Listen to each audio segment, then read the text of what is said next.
Hello बच्चों, let's read this question. The question says the phenomena of electrolysis occurs at.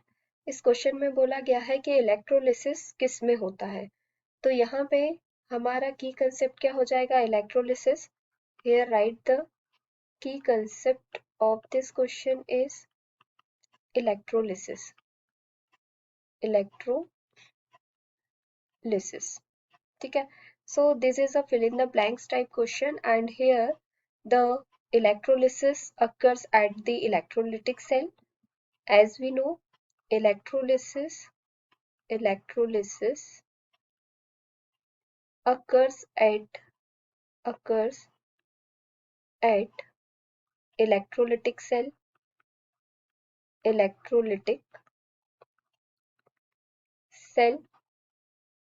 Electrolysis किस में होता है, इलेक्ट्रोलिटिक सेल में होता है, जिसमें दो इलेक्ट्रोड प्रेजेंट होती है, one cathode, second one is anode. So here right electrolysis occurs at electrolytic cell containing two electrode,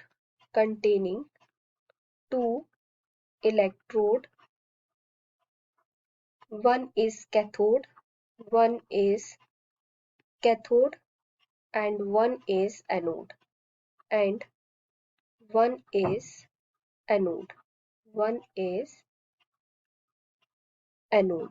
ठीक है. एक कैथोड इलेक्ट्रोड होती है और एक एनोड इलेक्ट्रोड होती है, जो डायरेक्टली किससे कनेक्ट होती है, करंट सोर्स से कनेक्ट होते हैं. ठीक है. So here right to connected to, here this one is incorrect, this one, connected to direct current source, connected to direct current source,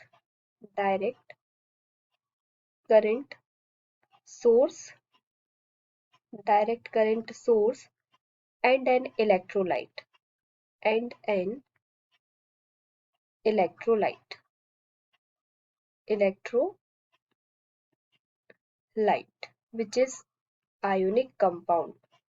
which is ionic compound, ठीक है. तो क्या होता है, इलेक्ट्रोलिटिक सेल में दो इलेक्ट्रोड प्रेजेंट होते हैं, जो डायरेक्टली किससे कनेक्ट होती है, करंट सोर्स से कनेक्ट होती है, और किसमें होती है, इलेक्ट्रोलाइट में. जो इलेक्ट्रोलाइट उसमें प्रेजेंट होता है वो लिक्विड फॉर्म में होता है, और जो कि आयोनिक कंपाउंड से बना हुआ होता है. ठीक है. तो इस तरीके से हमारे इलेक्ट्रोलिटिक सेल का फॉर्मेशन होता है, जिसमें इलेक्ट्रोलिसिस की प्रोसेस होती है. ठीक है. तो यहाँ पे क्वेश्चन में हमसे पूछा गया है the phenomena of electrolysis occurs at.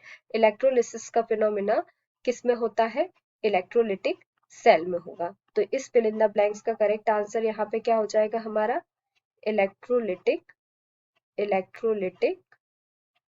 Cell. So this is the correct answer. Hope you understood it well. Best of luck.